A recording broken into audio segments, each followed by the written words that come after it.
இப்படியெல்லாம் நேரடியாக சொன்னால் முற்போக்கு எழுத்தாளர்கள் எழுதுனாங்கன்னா அதை பிரச்சாரம் சொல்லி கொச்சைப்படுத்துகிறாங்க. பாலிடிக்ஸை இடதுசாரிகள் எழுதுனா அதை இலக்கியம்னே ஒத்துக்க மாட்டேங்கிறாங்க. ஆனால் புதுமை பித்தன் இப்படி டைரெக்டாக எழுதியிருக்காரு. அதனால் நான் அதை ரொம்ப பெருசாக கொண்டாடுறேன்.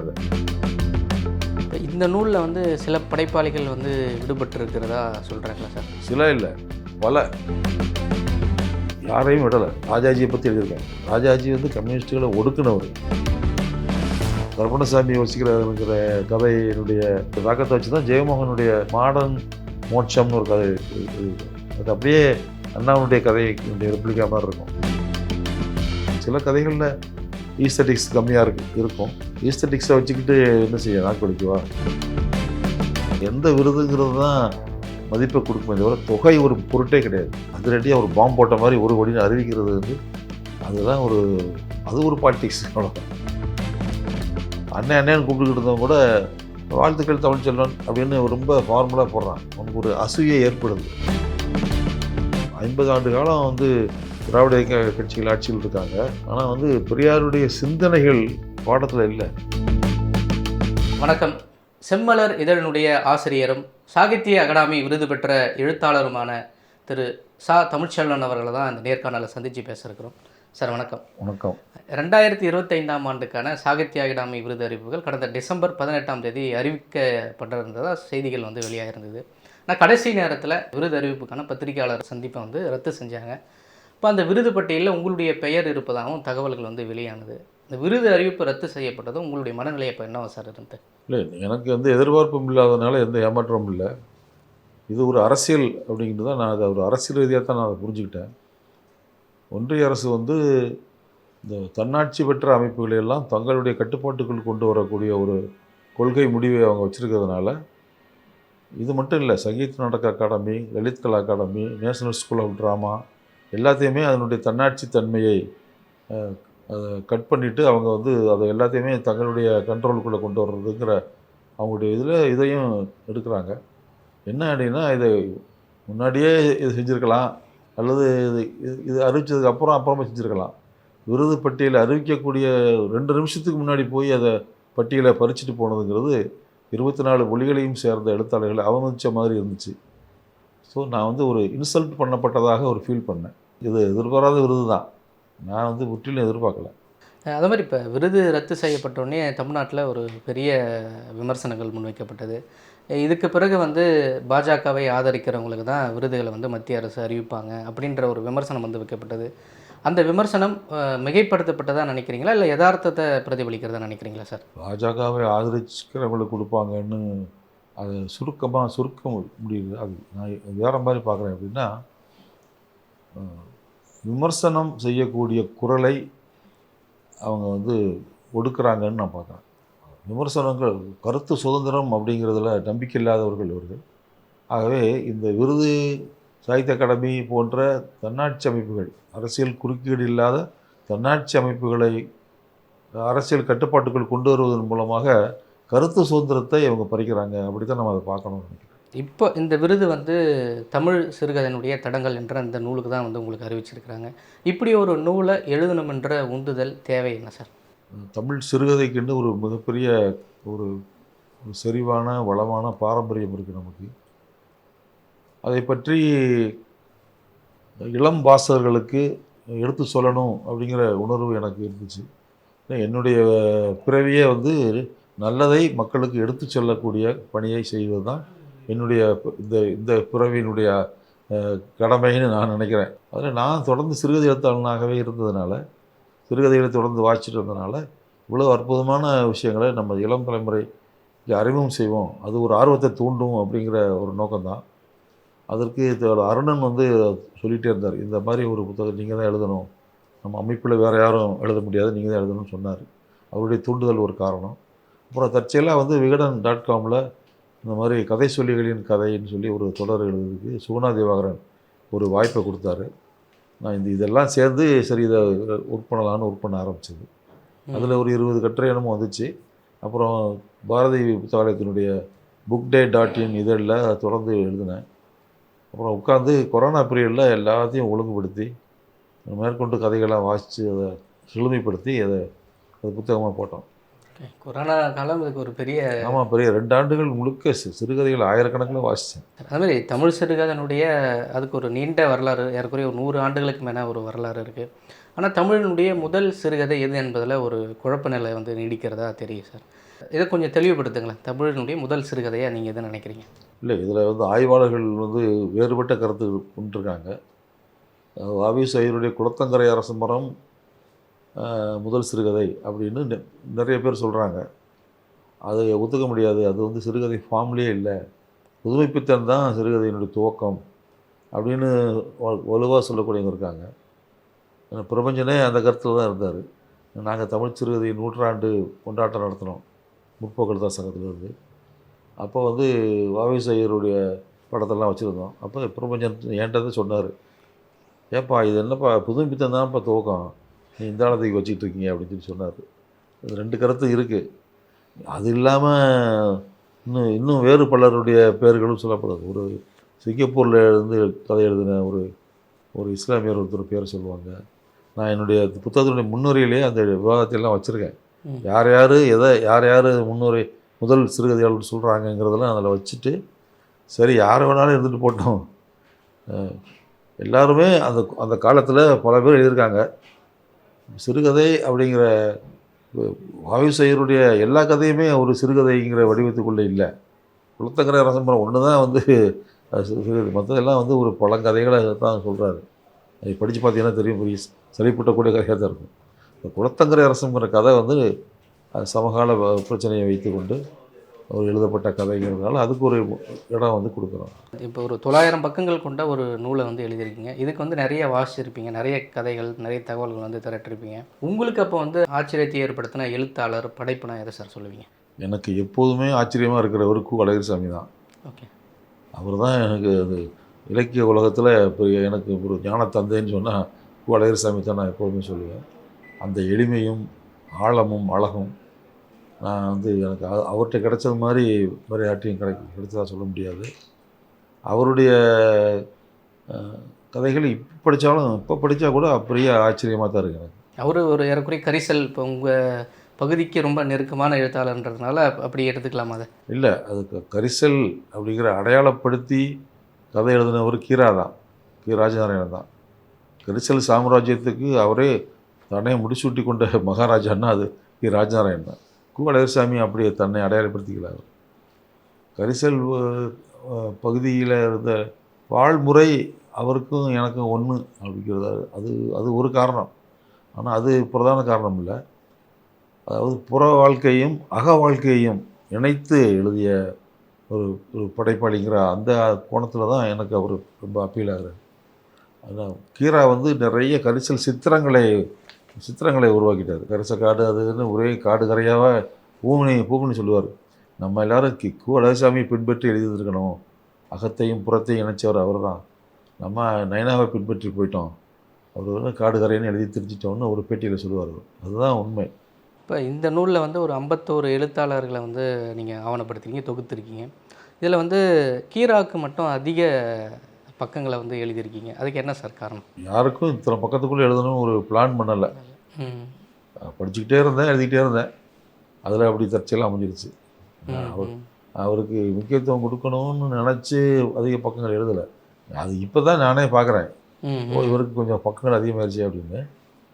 அவர் நிறையா நூற்றாண்டு கண்ட எழுத்தாளர். அவர் 99 வயசு வரைக்கும் எழுதிக்கிட்டு இருந்தவர். அது ஒரு பெரிய ஆச்சரியம்தான் அவருக்கு. நாம் அதை ரொம்ப கொண்டாடுற கு. அழகிரிசாமி அவரை தெய்வமாக வச்சுருந்தார் கீராவை. 2 பேருமே ஒரே ஊர் பக்கத்து வீட்டுக்காரங்க. அப்போ வந்து கு. அழகிரிசாமி தான் இவரை எழுத வச்சவர்னு சொல்லலாம். ஆனால் கு. அழகிரிசாமி வந்து கீராவை அவ்வளோ உயரத்தில் வச்சு பார்க்குறாரு. அப்போ நான் வியக்கிற ஒருத்தருக்கு வியப்பானவராக அவர் இருக்கிறபோது கூடுதலாக அவர் மீது ஒரு அக்கறை வந்திருக்கும்னு நினைக்கிறேன். 2 பேருமே சாகித்ய அகாடமி 2 பேருமே சாகித்ய அகாடமி வாங்கினாங்க. ஒரே தெருக்காரங்க 2 பேர் வாங்கியிருக்காங்கிறது ஒரு பெரிய விஷயம். இப்படி இவர் வசதியான ஆள் கீரா. கு. அழகிரிசாமி வந்து கஷ்டத்தில் இருந்தவர். சாப்பாட்டுக்கே கஷ்டப்பட்ட ஒரு வாழ்க்கை தான். சென்னைக்கு வந்தும் கஷ்டப்பட்டார். வாழ்நாள் முழுதுமே பொருளாதார ரீதியாக ரொம்ப கஷ்டப்பட்டார். பல சமயங்களில் 10 ரூபா அனுப்பி வைப்பான்னு அவர் கேட்டு இவர் மணியாளர் 10 ரூபா அனுப்புகிற ரொம்ப சந்தர்ப்பங்களும் உண்டு. அப்படி ஒரு வாழ்க்கை தான் அழகிரிசாமியோட வாழ்க்கை. அதுவும் ஒரு காரணம் எனக்கு பூவசாமி மீது அட்ராக்ஷன் வர்றதுக்கு. இப்படி ஒரு வறுமையான பின்னணியில் இருந்து இவ்வளவு சாதனைகள் படைச்சிருக்காரு அப்படிங்கிறது ஒரு. இப்போ கூவ அழகிரிசாமிக்கு அடுத்தது உங்களுக்கு பெரிய வியப்பை ஏற்படுத்துகிற படைப்பாளினா யார் சார்? அது அது நிறைய பேர் இருக்காங்க. புதுமைப்பித்தனை யார் தாண்ட முடியும்? புதுமைப்பித்தன் வந்து ஒரு பெரிய ஒரு கராரான தகப்பனார் மாதிரி எனக்கு அவர். கூடசாமி வந்து அவர் மடியில் உட்காந்து நம்ம செல்லம் கொஞ்சிக்கிட்டு பேசலாம் அவர்கிட்ட. அப்படி ஒரு மன ஈடுபாடு இருக்குது.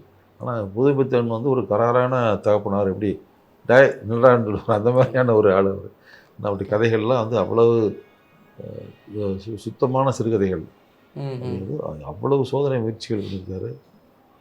ரொம்ப உலகத்தரமான உலகத்தரத்துக்கு சிறுகதையை கொண்டு போன ஒரு புதுமைப்பித்தன் தான். ஸோ அவரிடமிருந்து என்னைக்குனாலும் கற்றுக்கிறதுக்கு அவ்வளோ விஷயம் இருக்குது. அப்படி செல்லம்மாள் கதைக்கு ஈடான ஒரு காதல் காவியம் உலகத்திலே கிடையாது. புதுமைப்பித்தனுடைய கதைகளில் வந்து அவருடைய கதைகளில் தேர்ந்தெடுத்த ஒரு தொகுப்பு நான் வெளியிட்டிருக்கேன். காலத்தின் ரேகை படிந்த புதுமைப்பித்தன் கதைகள் அப்படின்னு. நான் என்ன பார்க்குறேன்னா, ஒரு கதைக்குள்ளே ஒரு அரசியலை சொன்னால், அரசியலையோ ஒரு சமகால இது சொன்னால் அது இலக்கியம் இல்லை அப்படின்னு ஒரு சிந்தனை போக்கு இருக்குது. அது காணாசு சிந்தனை பள்ளின்னு அதை வச்சுக்கலாம். அவர் ரசனை சார்ந்த ஒரு பார்வையோடு பார்க்கணும் அப்படின்னு வருது. ஆனால் புதுமைப்பித்தனை யாருமே மறுக்கிறது இல்லை. எந்த சிந்தனை பள்ளியை சேர்ந்தவங்களும் புதுமைப்பித்தனை மறுக்க முடியாது. புதுமைப்பித்தன் வந்து நேரடியான சமகால அரசியலை என்னோடய கதைகளில் எழுதியிருக்காரு. அது வந்து எனக்கு பெரிய ஆச்சரியம். அது வந்து உதாரணத்துக்கு தியாகமூர்த்தின்னு ஒரு கதை இருக்குது. அப்போ புதுமைப்பித்தன் 30களில் எழுதும்போது இந்த கிரேட் டிப்ரெஷன்னு சொல்லக்கூடிய உலக பொருளாதார பெருமந்தம் அப்படிங்கிற ஒன்று வந்துச்சு. அது உலகத்தினுடைய எல்லா நாடுகளையும் பாதித்தது. அந்த பொருளாதார பெருமந்தத்தை பற்றிய கதை அது. ஓகே. ஆமாம், அது அப்படியே எழுதுகிறாரு. உலக பொருளாதார பெருமந்தம் என்று நீட்டி முழக்குகிறீர்களே, அது திருநெல்வேலியில் இருக்கிற ராமசாமி பத்தருக்கு எப்படி வந்து சேர்ந்ததுங்கிறத கேளுங்கன்னு இந்த கதையை சொல்லுவார். அதை சொல்லி அது எப்படி வந்து ஒரு சைக்கிள் கடை வச்சுருக்கக்கூடிய ஒரு ராமசாமி பத்தர் வந்து பஞ்சர் ஒட்டி சைக்கிள் வாடகை விட்டுக்கிட்டு இருப்பார். அப்போ வந்து இந்த உலக பொருளாதார பெருமந்தம் இதில் அந்த ஊருக்கு வந்து இன்னொரு வெளியிருந்து ஒருத்தர் வர்றார். வந்து ஒரு பெரிய சைக்கிள் மார்ட் ஆரம்பிக்கார். சைக்கிள் மார்ட் ஆரம்பித்தா நூற்றுக்கணக்கான சைக்கிள்கள் புதுசு எல்லாம் இருக்குது. எல்லாம் வாடகைக்கு எல்லாமே செய்கிறாரு. இவர் வண்டி ஓடலை. அவ்வளோ பெரிய சைக்கிள் கம்பெனி வந்தாலும் இவர் அந்த கம்பெனியில் கூலி வேலைக்கு போயிடுவார். இதுதான் அந்த கதை. இதுதான் உலகமயங்கிற இன்றைக்கி உலகமயம் தாராளமயம் சொல்லக்கூடியது அதானே. பெரிய பெரிய எம்என்சி கம்பெனிகள் வந்து உள்நாட்டு சின்ன கம்பெனியில் பூரா கபலீகரம் பண்ணி முழுங்கிறது தான். இது அப்படியே அந்த கதையாக எழுதியிருக்காரு. அதே போல் விநாயகர் சதுர்த்தின்னு ஒரு கதை, புதுமைப்பித்தனுடைய அற்புதமான கதை. அதில் அவர் சொல்கிறார், விநாயகர் சதுர்த்திக்கு வேப்பலை கட்டுவாங்க. அந்த நிலையில் இந்த வேப்பலையை வந்து விலைக்கு வாங்குகிறாங்க. என்ன வேப்பலைக்கு விலையா என்று நீங்கள் ஆச்சரியப்படக்கூடாது. ஏன்னா வேப்பலை வந்து இலவசமாக தான் கிடைக்கும். ஆனால் அது ஒருத்தர் மரத்தில் ஏறி நின்று அதை பறிக்கிறார் இல்லையா, அதில் செலுத்தக்கூடிய அந்த உழைப்புக்குத்தான் விலை, அந்த கூலிக்குத்தான் விலை அப்படின்னு சொல்லி கார்ல் மார்க்ஸுடைய கூலி உழைப்பு மூலதனங்கிற அந்த புத்தகத்தில் இருக்கிற விஷயத்த ஒரு கதையில் நேரடியாக சொல்கிறார். இப்படியெல்லாம் நேரடியாக சொன்னால் முற்போக்கு எழுத்தாளர்கள் எழுதுனாங்கன்னா அதை பிரச்சாரம் சொல்லி கொச்சைப்படுத்துகிறாங்க. ஆனால் புதுமைப்பித்தன் வந்து அந்த மாதிரி பல விஷயங்கள் எழுதியிருக்காரு. அந்த புதிய நந்தன் அப்படிங்கிற கதை வந்து நேரடியான பெரியார், காந்தி, தாழ்த்தப்பட்ட எல்லாரும் வரக்கூடிய ஒரு கதை அது. அதாவது நந்தன் பிறந்த ஊரான ஆதனூரில் தான் அந்த கதையை நடக்குது. அப்படி தான் அவர் கற்பனை பண்ணுறாரு. ஓகே. ஆமாம், ஒரு பறையர் வீட்டு பொண்ணை ஐயர் வீட்டு பையன் வந்து பாலியல் உறவு வச்சுருவான். அப்பா வந்து நான் கல்யாணம் பண்ணிக்கிறேன்னு சொல்லுவான். ஆனால் வந்து ஐயா சாமி இது வேண்டாம் சாமின்னு அவர் சொல்லுவார். அந்த பொண்ணோட அண்ணங்காரன் வந்து ஒரு கிறிஸ்தவ பாதிரியாரால் எடுத்துகிட்டு போய் வளர்த்து படிக்க வச்சுருப்பார். அந்த கிறிஸ்தவர் பாதிரியாருடைய பொண்ணை லவ் பண்ணுவான். கிறிஸ்தவத்தில் ஜாதி கிடையாது இல்லையா, அதனால் அப்படின்னு நினச்சி இவன் வந்து லவ் பண்ணுவான். ஆனால் அவன் அந்த பாதிரியார் வந்து சைவ பிள்ளைவராக இருந்து கிறிஸ்டியன் ஆனவர். ஆனால் புறநாய்க்கு என் வீட்டு பொண்ணு கேட்குதான்னு கழுத்தை பிடிச்சி வெளியே தருவார், வீட்டை விட்டு வெளியே தருவார். அவன் அப்படியே பைத்தியம் பிடிச்சி அலைஞ்சு பெரியார் ராமசாமி ஈவிஆர் ராமசாமியுடைய கட்சியில் போய் சேர்ந்துருவார். இது எப்படியே இந்த மாதிரி கதை, இது புதிய நந்தன் கதை. அப்புறம் ட்ரெயினில் ஆக்சிடெண்ட் ஆகி இறந்துருவாங்க. அந்த கண்ணு தெரியாத அந்த அந்த அந்த பெரியவர் பறையர் சேர்ந்தவர், இந்த ஐயர் வீட்டு பையன், இந்த இந்த பெரியார் வைக்க போனப்போ 3 பேரும் ஆக்சிடெண்ட்டில் ட்ரெயினில் விழுந்துருவாங்க. 3 பேர் ரத்தமும் ஒன்றாக கலந்ததுன்னு எழுதியிருப்பார். ஒன்றாக கலந்தது ஒன்றாய்த்தான் இருந்ததுன்னு அந்த கதையை முடிச்சிருப்பார். எவ்வளவு ஒரு பொலிட்டிக்கலான கதையெல்லாம் வந்து பாலிட்டிக்ஸை வந்து இடதுசாரிகள் எழுதுனா அதை இலக்கியம்னே ஒத்துக்க மாட்டேங்கிறாங்க. ஆனால் புதுமை பித்தன் இப்படி டைரெக்டாக எழுதியிருக்காரு. அதனால் நான் அதை ரொம்ப பெருசாக கொண்டாடுறேன். அதை அந்த மாதிரி பல கதைகள் இருக்குது. நான் ஒரு 15 கதையை நம்ம தொகுத்துருக்கேன். அவ்வளவும் வந்து பொலிட்டிக்கலாக இருக்குது. பெண் படைப்பாளிகளுடைய எண்ணிக்கை குறைவாக இருக்கிறதுக்கு அந்த காலம் காரணமாக என்ன சார்? நம்ம அதை எப்படி புரிஞ்சிக்கிறது? அது ஒன்று வந்து பெண் படைப்பாளிகள் எல்லா காலமும் இருந்திருக்காங்க. 1920களிலேயே 30களிலேயே வந்து வைமு கோதநாயகி அம்மாள் வந்துட்டாங்க. ஜெகன்மோகினிங்கிற பத்திரிகை ஆரம்பித்து நடத்துகிறாங்க. அதில் அவங்க 200 பேரை எழுத வைக்கிறாங்க பெண்களை. 200 பெண்கள் எழுதியிருக்காங்க அவங்க ஒரு பத்திரிகையில். அதே மாதிரி இன்னும் சில பத்திரிகைகள்லாம் வந்திருக்கு. இப்போ பெண்கள் எழுதியிருக்காங்க. ஆனால் இலக்கிய வரலாற்றை எழுதியவர்கள் அதை மறைச்சிட்டாங்க. அவங்கள பற்றி எழுதவே இல்லை. எழுதுனா ஒரு ஒரு சில வரிகள் இப்படி எழுதிட்டு போயிருக்காங்க. டாக்குமெண்டேஷனே இல்லை. அதனால் வந்து எண்ணிக்கை வந்து குறைவாகமான ஒரு தோற்றம் இருக்குது. ஆனால் உண்மையிலேயே பெண்கள் எந்த காலத்துலேயும் ஆண் எழுத்தாளருக்கு ஈக்குவலாக எழுதியிருக்காங்க. புதுமைப்பித்தன் ஒய்ஃபு கதை எழுதியிருக்காங்க. ஒரு தொகுப்பு போட்டிருக்காங்க. காசு மாலைன்னு ஒரு தொகுப்பு, புதுமைப்பித்தன் ஒய்ஃபு கமலா விருத்தாச்சலம். அது எங்கேயுமே கிடைக்கல. இப்போ அவங்க பொண்ணு தினகரி சொக்கலிங்கம் வந்து இப்போ அதை ரீப்ரிண்ட் கொண்டு வந்திருக்காங்க. இத்தனை வருஷம் கழிச்சு 2025 தான் அது வருது. அவங்க 90களிலே இறந்துட்டாங்க. அப்போ வந்து இந்த சமூகம் வந்து அதை அமைக்கிருச்சு. ஸோ பெண்கள் வந்து ரொம்ப நுட்பமான கூப்ப ராஜகோபாலனுடைய சகோதரி கூப்பா சேது அம்மாள் கதை எழுதியிருக்காங்க. ஒரு பெரிய பட்டியலே இருக்குது. இப்போ இந்த நூலுக்காக நிறைய நீங்கள் கதைகளை வந்து வாசிச்சிருப்பீங்களா சார்? இதில் வந்து எவ்வளோ கதைகள், எவ்வளோ புத்தகங்கள் நீங்கள் வந்து வாசிச்சிருப்பீங்க இந்த நூலுக்காக?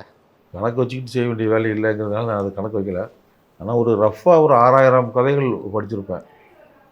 ஆமாம், ஒரு 300க்கும் மேற்பட்ட புத்தகங்கள் இதுக்காக நான் வாசிச்சிருப்பேன். அது கூட ஒரு புதுக்கோட்டையில் ஒரு ஆய்வாளர் தான் சொன்னார். இதெல்லாம் கணக்கெடுத்து ஒரு 6000 கதையாவது படிக்காமல் இதை எழுதியிருக்க முடியாதுன்னு அவர் தான் சொன்னார்.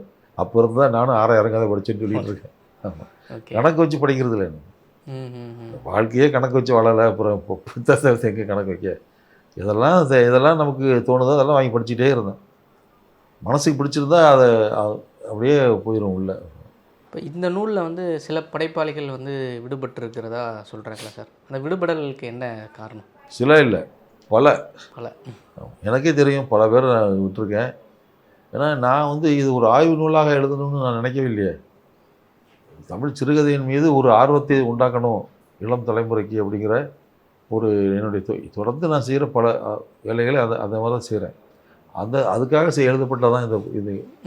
ஆமாம், இது ஒரு ஆய்வாளராக இருந்து இதை எழுதியிருந்தாங்கன்னா கரெக்டாக யாரையும் விட்டு போகாமல் அந்த கால வரிசைப்படி கரெக்டாக செஞ்சுருப்பாங்க. நான் அப்படி செய்யலை. நான் வந்து அப்படியே எழுதிட்டே இருந்தேன். மனசுக்கு பிடிச்ச எழுத்தாளர்கள்லாம் எனக்கு ரொம்ப அப்பீலான எழுத்தாளர்கள்லாம் நம்ம எடுத்து சொல்லணும் அப்படிங்கிறது தான் எனக்கு ஃபோக்கஸ் பாயிண்ட்டு. ஸோ இதை வந்து யாரையும் விட்டு போகாமல் எழுதணுங்கிறது என்னுடைய ஃபோக்கஸ் பாயிண்ட்டே இல்லை. அப்புறம் புத்தகமாக வரும்பொழுது இது அந்த அந்த கோணத்துலேயும் இதுக்கு ஒரு வேல்யூ இருக்குது அப்படின்னு நினைக்கிறாங்க. அதனால தான் இந்த விருது வந்து சேர்ந்துச்சுன்னு வைங்களேன். என்னென்னா அது வந்து அவங்க விருது குழுவிலேயே என்ன கருத்து சொல்லியிருக்காங்கன்னா, unbiased impartial portrayal of history of short story அப்படி தான் இந்த புத்தகத்தை பற்றி சொல்கிறாங்க. அதுதான் நான் என்னுடைய பாயிண்ட்டாக வச்சுட்டேன். பயஸ் இல்லாமல். நான் ஒரு இடதுசாரி, நான் ஒரு முற்போக்கு எழுத்தாளர் சங்கத்தினுடைய மாநில தலைவராக இருந்தேன். எனக்கு ஒரு பாயிண்ட் இருக்குது. எனக்கு இந்த அதர் சைடுன்னு ஒன்று இருக்குது. கலைக்காகவேன்னு சொல்லக்கூடியவங்க. நாங்கள் எழுதுனதை எப்போவுமே அவங்க ஒத்துக்கிட்டதில்லை. ஆனால் நான் வந்து அவங்களுடைய படைப்புகளையும் பயஸ் இல்லாமல் படித்து அதற்குரிய மெரிட்ஸு டிமெரிட்ஸ் எல்லாத்தையுமே தான் இதில் எழுதியிருக்கேன். எனக்கு எந்த பயஸும் இல்லை. அது நான் சார்பு நிலை எடுக்கலை. நான் என்னுடைய பார்வையில் இடதுசாரி பார்வை இருந்திருக்கும், அது தவிர்க்க முடியாது. அது கண்ணாடி இல்லை, அது கண்ணு நமக்கு. பட்டு யாரையும் விடலை. ராஜாஜியை பற்றி எழுதியிருக்கேன். ராஜாஜி வந்து கம்யூனிஸ்ட்டுகளை ஒடுக்குனவர். தஞ்சாவூரில் அவ்வளவு அடக்குமுறை அவருடைய ஆட்சி காலத்தில் தான் நடந்திருக்கு. ஆனால் அவரை நான் உருகி எழுதியிருக்கேன் ராஜாஜியை பற்றி. திராவிட இயக்க எழுத்தாளர்கள்னு யாரையுமே முக்கியமான எழுத்தாளர் எல்லாத்தையும் நான் அறிமுகம் இதெல்லாம் படிக்கணும்னு கண்டிப்பாக நான் சொல்கிறேன், ரெக்கமெண்ட் பண்ணுறேன். திராவிட இயக்க ஆட்சியில் கொல்லப்பட்டவர்கள் இந்த தோழர்கள் எத்தனையோ பேர் கொல்லப்பட்டிருக்காங்க. நான் இதை கணக்கில் வைக்கல. படைப்பில் அவங்க என்ன பண்ணியிருக்காங்கங்கிறத தான் வச்சுருக்கேன். இப்போ பயஸ் இல்லாமல் ஒரு ஒரு அறிமுகத்தை நம்ம செஞ்சுருவோம் அப்படிங்கிறது தான் நோக்கமாக வச்சதுனால, ஒரு ஆய்வாளருக்குரிய தன்மையோடு இந்த நூலை அணுக வேண்டாங்கிறது தான் என்னுடைய கருத்து. இப்போ நீங்கள் சொன்ன மாதிரி ராஜாஜி பற்றி எழுதிருக்கீங்க, அண்ணா பற்றி எழுதிருக்கீங்க. பொதுவாக தீவிரமாக இலக்கியம் பேசக்கூடியவங்க இப்போ இவங்கெல்லாம் கொஞ்சம் அப்படி ஒதுக்கி வச்சுருவாங்க. இப்போ இவங்க 2 பேருடைய எழுத்துக்களில் நீங்கள் இது இந்த நூலுக்காக வாசிச்சிருப்பீங்களா சார்? அவங்களுடைய கதைகளில் ரொம்ப ஈர்த்த கதை எழுத்துனா எதை சார் சொல்லுவீங்க? இல்லை, அதாவது சபேசன் காப்பின்னு ஒரு கதை, இவருடைய ராஜாஜியோட கதை. அது வந்து அது ஒரு முக்கியமான கதை. நான் அந்த கதையிலிருந்து சில பகுதியெல்லாம் எடுத்து இந்த கட்டுரையில் வச்சுருக்கேன். நான் ராஜாஜியை பற்றி தமிழ் ஹிந்துவில் பெரிய வால்யூம் போட்டாங்க. அதில் விட இந்த கட்டுரை தான் எடுத்து வச்சுருக்காங்க. அதில் வந்து ஒரு காப்பித்தூள் கடையில் ஒருத்தர் வேலை பார்ப்பார். அந்த காப்பித்தூள் கடையில் வந்து காப்பி பிரமாதமாக இருக்குன்ட்டு மக்கள் வந்து பயங்கரமாக வாங்கிட்டு போவாங்க. அது என்ன ஃபார்முலான்னு தெரிஞ்சுக்கிறதுக்காக பக்கத்தில் அடி வாங்கின காப்பித்தூள் கடைக்கார பூரா முயற்சி பண்ணுவாங்க. அது என்னென்னு கண்டுபிடிக்க முடியாது. ரகசிய உளவாளிகள்லாம் வச்சு பார்ப்பாங்க. கடைசியில் என்ன கண்டுபிடிப்பான்னா, அந்த அந்த கடையில் வேலை பார்க்கக்கூடிய ஒரு பையன் வீட்டிலேருந்து ஏதோ கொண்டு வரான், கொண்டு வந்து அதை வந்து இந்த காப்பித்தூளோட அரைக்கும் போது அதை மிக்ஸ் பண்ணுறாங்கிறத மட்டும் பார்க்குறாங்க. ஆனால் அது என்னதுன்னு தெரியல. இது இப்போ சஸ்பென்ஸில் அது போய்கிட்டு இருக்கும். அப்போ வந்து அது கடைசியில் பார்த்தா அது அவங்க அம்மாவுடைய மூக்குப்பொடி தான் கொண்டு வந்து அது கடையில் போடுவான். காப்பித்தூளோட மூக்குப்பொடி சேர்ந்து அது வேறு ஒரு டேஸ்ட்டுக்கு வந்துடுதுன்னு அது வந்துடும். அப்புறம் அந்த ரகசியம் வெளிப்பட்ட உடனே மூக்குப்பொடியை போட்டாங்கன்ட்டு அதே காப்பியை கொண்டாடி குடித்த அதே மக்கள் அதை நிராகரிச்சிருவாங்க. அது கடைசியில் அந்த கடையே மூடிடுவாங்க. இப்போது இந்த மாஸ் சைக்காலஜின்னு இருக்கு இல்லையா, இந்த மாஸ் சைக்காலஜியை அது ஒரு சின்ன மூக்குப்பொடியை வச்சு அது அவர் விளக்கியிருக்காரு ராஜாஜி. ஸோ இது மாதிரி கதைகள்லாம் அவர் எழுதியிருக்காரு. அதனால் அவரும் முக்கியமான பங்கு இருக்குது. அவர் குறையொன்றும் இல்லை மறைமூர்த்தி கண்ணா பாட்டு பயங்கரமான பாட்டு. அது அவர் எழுதி எம்எஸ் பாடினாங்க. அதைத்தான் நான் சொல்லி அந்த கட்டுரையை முடிச்சிருப்பேன். அது மாதிரி அவர் முக்கியமான சிறுகதைக்கு பங்களிச்சிருக்காருன்னு தான் நினைக்கிறேன். அண்ணாவை பற்றி சொல்லுவோம். அண்ணாவனுடைய கதையை வந்து அவங்க வந்து பகுத்தறிவு சுயமரியாதை பிரச்சாரம் செஞ்சவங்கன்னு ஒரு பேர் ஆயிடுச்சு. ஆனால் கதைகளில் வந்து அவருடைய செவ்வாழைங்கிற கதை ரொம்ப முக்கியமான கதை. அது ஒரு மலையாள கவிதையினுடைய தழுவல்னு சொல்லி பின்னாடி ஆய்வாளர் எழுதினாங்க. ஆனால் அதெல்லாம் ரெண்டாவது. ஆனால் அது ஒரு கதையாக வந்து ஒரு ஒரு ஒரு பண்ணையார்கிட்ட வேலை பார்க்கக்கூடிய ஒரு தொழிலாளி அவன் வீட்டில் ஒரு வாழை மரம் வளர்ப்பார், செவ்வாழை. அது நல்லா கனிஞ்சு தார் போட்டிருக்கும். அந்த பழத்தை சாப்பிடணும்னு அந்த வீட்டு குழந்தைகள் ஆசைப்பட்டு அந்த மரத்தையே சுற்றி வந்துக்கிட்டு இருப்பாங்க. ஆனால் பண்ணையார் வீட்டில் ஒரு ஏதோ ஃபங்க்ஷன் நடக்கும், அதுக்கு வாழைக்குலை வேணும். அந்த முனிய வீட்டில் இருக்க வெட்டிட்டு வாங்கன்னு சொல்லிடுவாங்க. அவர் வெட்டி கொண்டு போயிடுவாங்க. அங்கே வெட்டி கொண்டு போய் அது ஃபங்க்ஷன் முடிஞ்சதுக்கப்புறம் அந்த பழத்தாரை என்ன செய்கிறது, அதுக்குன்னு ஒரு கடையில் போட்டுருவாங்க. அந்த கடையில் போய் இந்த பிள்ளைங்க ஒரு வாழைப்பழத்தை வாங்கி சாப்பிடுவாங்க. இந்த மாதிரி ஒரு கதை இது. பண்ணையார் தொழிலாளி பிரச்சனையும் அதில் சொல்லியிருப்பார், குழந்தைகளுடைய உளவியலையும் அதில் சொல்லியிருப்பார். ரொம்ப நுட்பமான கதை இது. இந்த மாதிரி கருப்பணசாமி யோசிக்கிறாருங்கிறது அண்ணாவுடைய ரொம்ப முக்கியமான கதை. கருப்பணசாமி யோசிக்கிறாருங்கிற கதையினுடைய தாக்கத்தை வச்சு தான் ஜெயமோகனுடைய மாடர்ன் மோட்சம்னு ஒரு கதை எழுதியிருப்பார். அது அப்படியே அண்ணாவுடைய கதையினுடைய ரெப்ளிகா மாதிரி இருக்கும். தாக்கம் செலுத்தக்கூடிய ஒரு கதை அது. அதாவது சாமிகள் வந்து தங்களுக்குள்ள ஒரு டிஸ்கஷன் நடத்துவாங்க. நம்ம பக்தர்களால் தொல்லை தாங்க முடியல, ஏன்னா நான் தான் முதல் மரியாதை செய்யணும்னு சொல்லி தகராறு நடந்து வெட்டு குத்தாயிரும் இன்ஸ்பெக்டர் வந்து கோயிலை பூட்டி சீல் வச்சுட்டு போயிடுவார். இவங்க சாமி உள்ளே கிடக்கும். அப்போ நம்மளை அரெஸ்ட் பண்ணிட்டாங்களேன்னு அந்த சாமிகள் டிஸ்கஸ் பண்ணி நம்ம சங்கத்தை கூட்டி நமக்குன்னு ஒரு சங்கம் உருவாக்கணும், அப்போ தான் இது சரியாக வரும் அவங்க பேசுகிற மாதிரியான ஒரு கதை அது. ஓகே, பகுத்தறிவையே கதையவே ஒரு விதமான ஒரு மித்திக்கலான ஒரு போஸ்ட் இது மாதிரி மேஜிக் ரியலிசம் மாதிரி அதை பண்ணியிருப்பார். ஓகே, அதெல்லாம் அண்ணாவுடைய நிறைய இது இருக்குது. அதே மாதிரி ஆசை தம்பியோட கதைகள், எஸ் தென்னரசுடைய கதைகள், கலைஞருடைய சிறுகதைகளில் சில கதைகள், எல்லாமே சமகால அரசியலை அவங்க கதைகளில் சொல்ல முயற்சி பண்ணியிருக்காங்க. சில கதைகளில் ஈஸ்தட்டிக்ஸ் கம்மியாக இருக்கும். ஈஸ்தட்டிக்ஸை வச்சுக்கிட்டு என்ன செய்ய நாக்கு வலிக்கவா? எப்படி எழுதுகிறோங்கிறது தான் ஈஸ்தட்டிக்ஸு. எதை எழுதுகிறோங்கிறது ரொம்ப முக்கியமானது. அந்த வகையில் எதை எழுதுவது அப்படிங்கிறதுல முற்போக்கு எழுத்தாளர்களும் திராவிட இயக்க எழுத்தாளர்களும் பக்கத்தில் இருப்பாங்க. ஆனால் நமக்கு நெருக்கமானவங்க அவங்க தான் நான் நினைக்கிறேன். கலைஞருடைய சிறுகதைகளில் உங்களுக்கு பிடிச்ச கதை எது சார்? கலைஞருடைய சிறுகதைகளில் சங்கிலிச்சாமியார்னு ஒரு கதை இருக்குது. அவர் வந்து ட்ரெயினில் வந்துக்கிட்டு இருப்பார் சாமியார். அப்போது ட்ரெயினில் வந்துட்டு இருக்கும்போது அவர் திடீர்னு சங்கிலியை பிடிச்சி நிறுத்திடுவார். அதிகாரிகள்லாம் வந்து பார்த்தாங்கன்னா என்ன அப்புறம் இல்லை ஆபத்து இருக்குது அதுக்காக தான் நிறுத்திருக்கேன்ட்டுருவார். உடனே தொண்டாவரத்தில் போய் பார்ப்பாங்க, அங்கே ஒருத்தர் வெடிகுண்டு வச்சுருப்பாங்க. அதில் வந்து அவர் சங்கிலிச்சாமியார்னு ஃபேமஸ் ஆகும். அதில் ஒரு பெரிய கோடீஸ்வரர் இருக்கும் அந்த ட்ரெயினில். கோடீஸ்வரன் தான் உயிரை காப்பாற்றணும்னு சொல்லி அவரை கூப்பிட்டு போய் அவர் வீட்டில் வச்சு பூஜைகள்லாம் பண்ணி இதெல்லாம் பண்ணுவான். அவர் வந்து வெள்ளியை தங்கமாக மாற்றித்தாரேன்னு சொல்லி அவன் இருக்கிற வெள்ளியை பூரா வாங்கிட்டு நைட்டு எஸ்கேப் ஆகி போயிடுவார். அது அந்த மாதிரியான ஒரு கதை அது. அந்த அந்த குண்டை வச்சதே இவர் தான். இவர் கையால் வச்சு தான் வச்சுட்டு இவர் சொல்லுவார், ஊர் நம்பிடும். அப்படி ஒரு கதையை அவர் எழுதிப்பார். ஸோ இது மாதிரி அவருடைய கதைகள் நிறையா அச்சகம் சம்மந்தமான அச்சக தொழிலாளிகளை வச்சு கதை, அது மாதிரி அவர் சுவாரஸ்யமான கதைகள்லாம் கலைஞர் எழுதியிருக்காரு. இன்றைய சிறுகதைகள் குறித்து உங்களுடைய அபிப்பிராயம் என்ன சார்?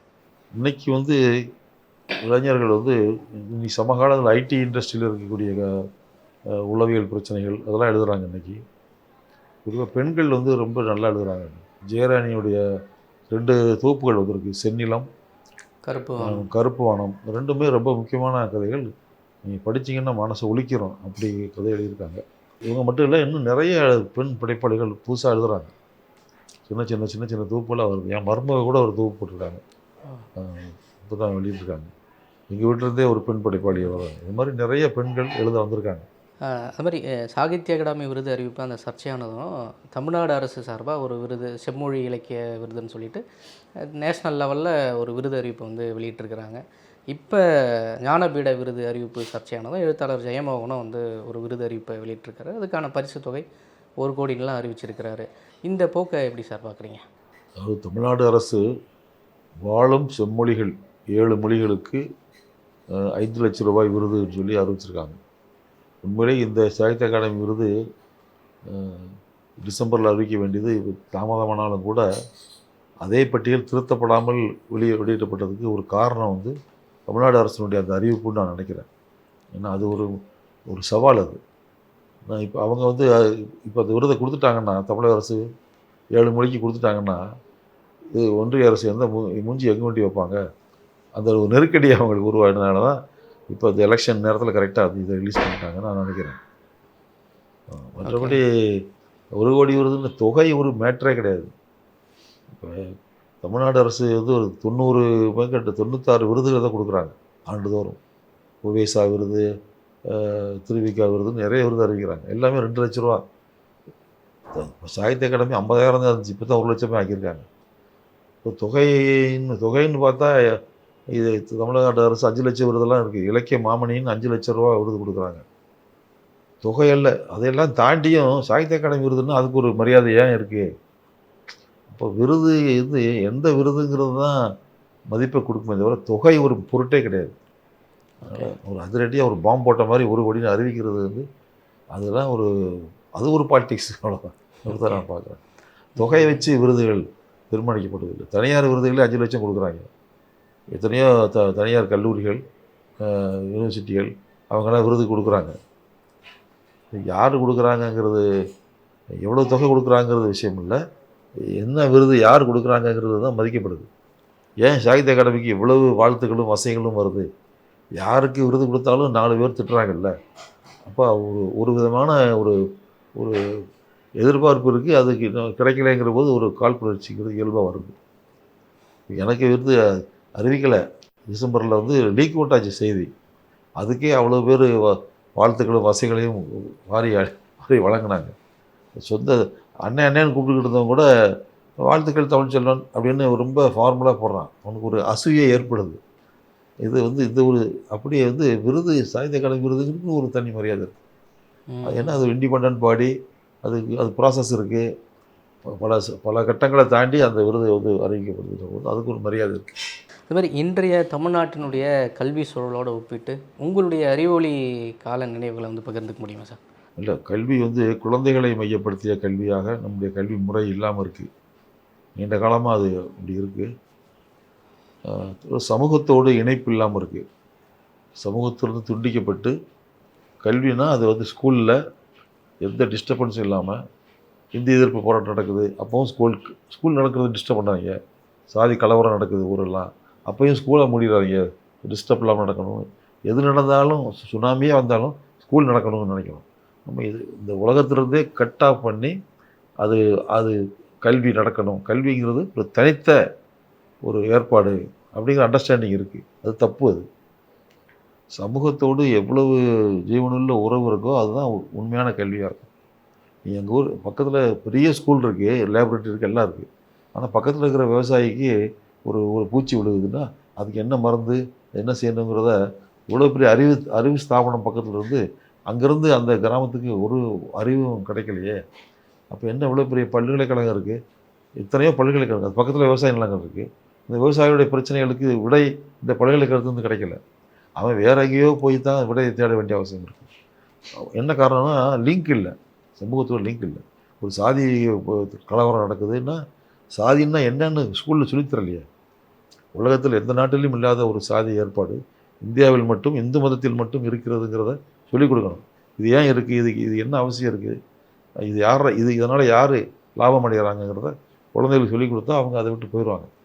சொல்லிக் கொடுக்காதனால என்ன ஆகுது, 11th +2 படிக்கிற பையன் கூட படிக்கிற பையனை வெட்டுறான். நாங்குநேரி சம்பவம் அதுதான் நடந்துச்சு. அது என்ன காரணம்னா நீங்கள் வந்து இந்த சமூகத்தை புரிந்து கொள்வதற்காக தான் கல்வி அப்படிங்கிற கான்செப்டே இல்லை. 50 ஆண்டு காலம் வந்து திராவிட இயக்க கட்சிகள் ஆட்சியில் இருக்காங்க. ஆனால் வந்து பெரியாருடைய சிந்தனைகள் பாடத்தில் இல்லை. பெரியாரை பற்றி அவரை பற்றி பாடம் இருக்குது.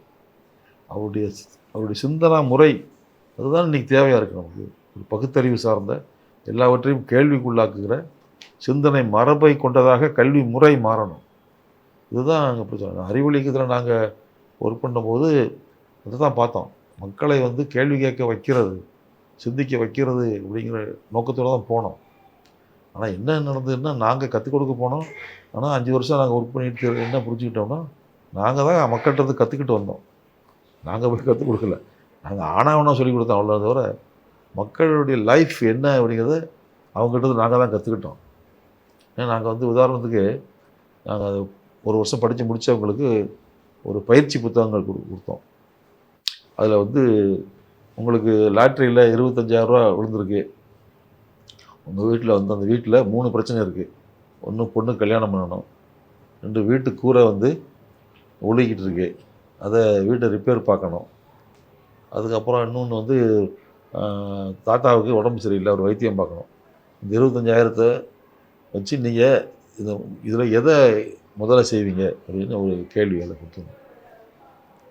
அப்போ டிஸ்கஷனில் வந்து இது முதல்ல உயிரை காப்பாற்றணும் அப்படின்னு கொஞ்சம் பேர் பேசுவாங்க அப்படின்னு எதிர்பார்த்துட்டு நாங்கள் போனோம். ஆனால் மக்கள் என்ன சொன்னாங்க தெரியுமா, 3யுமே முடிச்சிடலாமே அப்படிங்கிறாங்க. கல்யாணம்னு என்ன, ஒரு கடுக்கான போட போகிறோம், ஒரு மூக்குத்தியை போட போகிறோம், ஒரு கடுங்காப்பி ஆற்றி கொடுத்துட்டு கல்யாணத்தை முடிச்சிட போகிறோம். அதுக்கு என்ன செலவாக போகுது, 5 போனால் 5,000 ரூபா 10,000 ரூபா செலவாகும், அவ்வளோதான். வீட்டுக்கு கூரை என்ன, நாங்கள் ஒரு நாளைக்கு வேலைக்கு போகாமல் இருந்து நாங்கள் அது கூரை மேயணும், அவ்வளோதானே, அவ்வளோதான். மிச்சம் இருக்கிற காசுக்கு வைத்தியம் பார்த்துட வேண்டிய, அது போக மிச்சம் காசு இருக்கும் அப்படின்னு சொல்கிறாங்க. ஸோ நம்ம மிடில் கிளாஸு வாழ்க்கை வந்து நம்ம யோசிக்கிறோம். மக்கள் அவங்களுடைய எளிமையான அந்த வாழ்க்கையிலிருந்து அவங்க இப்போ நமக்கு அவங்க வாழ்க்கையே தெரியலைங்கிறத தெரிஞ்சுக்கிட்டோம் நாங்கள். ஓகே. அப்படி நிறைய வந்து இப்போ நாங்கள் வந்து இந்த படக்கதை படம் போட்டு பயிற்சி கொடுத்துருந்தோம். அதில் வந்து ஒரு படம் போட்டிருப்போம். ஒருத்தர் வந்து காலில் முள் தச்சு ரத்தம் வடிஞ்சிட்ருக்கோம். யாருக்கு எது தேவைங்கிறதா அந்த ஒர்க் புக்கு. ஓகே. அப்போ அவருக்கு என்ன தேவை, செருப்பு தேவை. அப்போ அது கீழே வந்து செருப்புன்னு அவங்க எழுதணும். இந்த மாதிரி ஒவ்வொரு படத்துக்கும் கீழே எழுதணும். அதில் வந்து ஒருத்தர் வந்து ஜெயிலில் நிற்பார், அவருக்கு என்ன தேவைன்னு எழுதணும் அவங்க. நம்ம எல்லோரும் என்ன நினைப்போம், விடுதலை அப்படின்னு எழுதுவாங்கன்னு எதிர்பார்க்குறோம். ஆனால் யாருமே அந்த மக்கள் விடுதலைன்னு எழுதலை. என்ன எழுதுனாங்கன்னா ஜாமீன் எழுதுனாங்க. ஜாமீன் முதல்ல ஜாமீனில் வெளியெடுங்கப்பா, அப்புறம் பார்த்துக்கலாம் அப்படின்ட்டுருக்கு. அவர் 2 பேரும் சண்டை போடுற மாதிரி ஒரு ஒரு படம் போட்டிருந்தோம். அப்போ அங்கே என்ன தேவை? சமாதானம் தேவை அப்படின்னு நம்ம எதிர்பார்த்துட்டு இருக்கோம். ஆனால் அவங்க சமாதானமும் எழுதலை யாருமே. விளக்க ஆள், ஓகே. சண்டை போட்டு முதல்ல விலக்கி விடுங்கப்பா அப்படின்னு தான் எழுதுறாங்க. ப்ராக்டிக்கலாக நம்ம எளிய மக்களுடைய வாழ்க்கையை, அவங்களுடைய சிந்தனை போக்கை நாம் புரிஞ்சுக்கல படித்தவங்க அப்படிங்கிறத தெரிஞ்சுக்கிட்டு தான் நாங்கள் திருப்பி வந்தோம். அந்த மாதிரி கல்விங்கிறத இந்த மாதிரியான அனுபவங்கள் இருந்து கல்வியை பற்றிய புரிதல் வந்து வேற ஒன்றாக மாறிக்கிட்டே இருக்குது. அது மாதிரி ஆண்கள் சமைக்கிறது தொடர்பாக நீங்கள் தொடர்ந்து பேசிகிட்டு இருக்கீங்க, புத்தகமும் எழுதியிருக்கீங்க சார். எங்களை மாதிரியான இளம் தலைமுறைக்கு ஒரு சமையல் குறிப்பு. நான் வந்து மிகச்சிறந்த ஐட்டங்களை தயாரிக்கிற சமயக்காரன் கிடையாது, ஓகே. நிச்சயமாக கிடையாது. ஆனால் சமைக்கிறது என்னுடைய வேலைன்னு உறுதியாக நம்புகிறேன். நம்பி 3 வேளையும் நான் வந்து சமைப்பேன், 30 நாளும் சமைப்பேன். அதுதான் இன்றைக்கி தேவை. கஞ்சியோ கூழோ நீ சமைக்கணும். ஆண்கள் சமைக்கிறதுக்கு போகாமல் பெண்களை ரிலீஸ் பண்ண முடியுமா? அவங்க எப்படி பொது வாழ்க்கைக்கு வருவாங்க? பொது வேலைக்கு எப்படி வருவாங்க? நீங்கள் எல்லாம் வரணும், பெண்கள்லாம் வந்து பொது வாழ்க்கைக்கு வரணும்னா எப்படி வருவாங்க? அடுப்படியிலே கிடந்து சாகுறாங்க. குழந்தைகளுக்கு எல்லாத்துக்கும் சமைச்சு கொடுக்கணும்ல. ஆண் உள்ளே போகாமல் பெண் எப்படி வெளியே வருவா? ஸோ இது ரொம்ப ரொம்ப முக்கியமானதுன்னு நான் தொடர்ந்து பேசிட்டே இருக்க காரணம் தான் அதுதான். நிறைய பேர் கேலி பண்ணுவாங்க, ஏங்க சமையல் பண்ணுறது ஒரு பெரிய மேட்ரு சொல்லிட்டே இருக்கீங்க, அதுதான் உலகத்திலே பெரிய புரட்சிகரமான விளையாடுவாங்க. நீ ஒன்றும் புரட்சிகரமானலாம் ஒன்றும் இல்லை. ஒரு புளிக்குழம்பு வைக்க தெரியாதவன் நீ என்ன புரட்சி பண்ண போகிற தான் சொல்லுவேன். ரஷ்யாவில் லெனின் ஆட்சிக்கு வந்தோடனே முதல்ல போட்ட உத்தரவே அதுதான். பொது சமையலறை, பொது செலவையகம், பொது குழந்தைகள் காப்பகம் எல்லா ஊர்லேயும் உருவாக்கணும்னா உத்தரவு போட்டார். இந்த 3ஐயும் ரிலீஸ் பண்ணிட்டோம்னா பெண்களுக்கு வீட்டில் வந்து எவ்வளோ ஃப்ரீடம் ஆயிரும். அப்போ தான் அப்படியே பெண்கள் எல்லாத்தையும் வந்து ஃபேக்ட்ரிக்கு கொண்டு போனார். அதுதான் பேஸு. சார், இறுதியாக ஒரு கேள்வி. சமீபத்தில் வந்து டெல்டா பகுதியினுடைய பொது உடைமை இயக்கத்தினுடைய அந்த திருப்பி அடித்த வரலாறுன்ற ஒரு ஆவணத்தை வெளிக்கொண்டு வந்திருந்தீங்க. இப்போ புனைவு நீங்கள் எழுதிய ரொம்ப நாள் ஆகுதுன்னு நினைக்கிறேன். புனைவு பக்கம் உங்களை எப்போ சார் எதிர்பார்க்கலாம்? அடுத்த மாதம் என்னுடைய சிறுகதை தொகுப்பு வரப்போகுது. ம். இதுவரை வெளிவராத புத்தம்புதிய சிறுகதைகளுடைய தொகுப்பு அடுத்த மாதம் கொண்டு வர போகிறேன். நேரம் ஒதுக்கி இந்த நேர்காணல் கொடுத்தமைக்கு ரொம்ப நன்றி சார். மகிழ்ச்சி.